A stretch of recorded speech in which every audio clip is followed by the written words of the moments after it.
Really? He's been in office for 4 years, and nothing has been done on infrastructure. Don't worry, Trump will fix it again.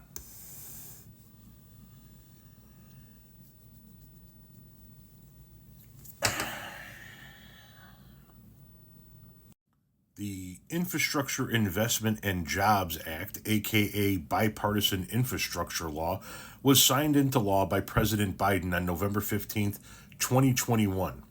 The law authorizes $1.2 trillion for transportation and infrastructure spending, with $550 billion of that figure going toward new investments and programs.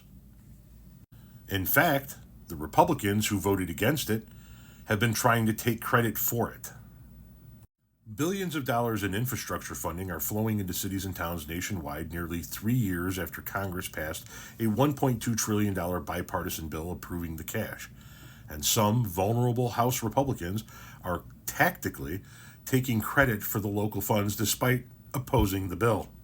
Those moves will test how much voters care about federal dollars' ability to create local jobs and investment, and how much credit they're willing to give lawmakers who are playing both sides of the issue. Only 13 House GOP lawmakers voted for the 2021 law to fund roads, rails, and bridges, a deal shaped in large part by Senate negotiators whom conservatives mistrust. Some of those 13 left Congress after facing threats from the right and vociferous criticism from former President Donald Trump, who said they should be ashamed of themselves.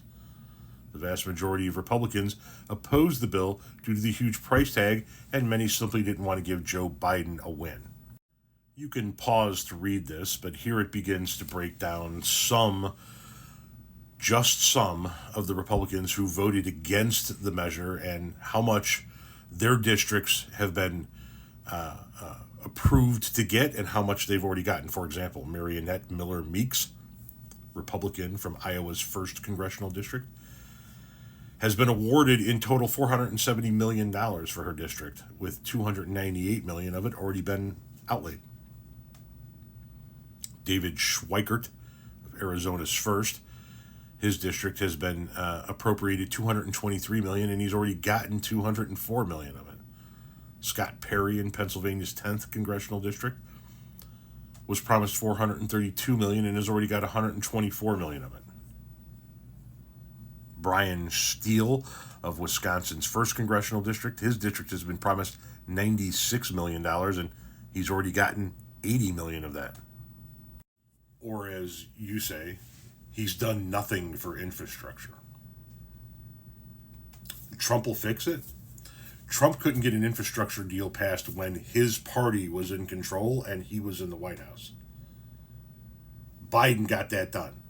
Working with Democrats and Republicans in Congress, got the deal done. Trump couldn't. And then Trump primaried any Republican that voted for it. Please sit down.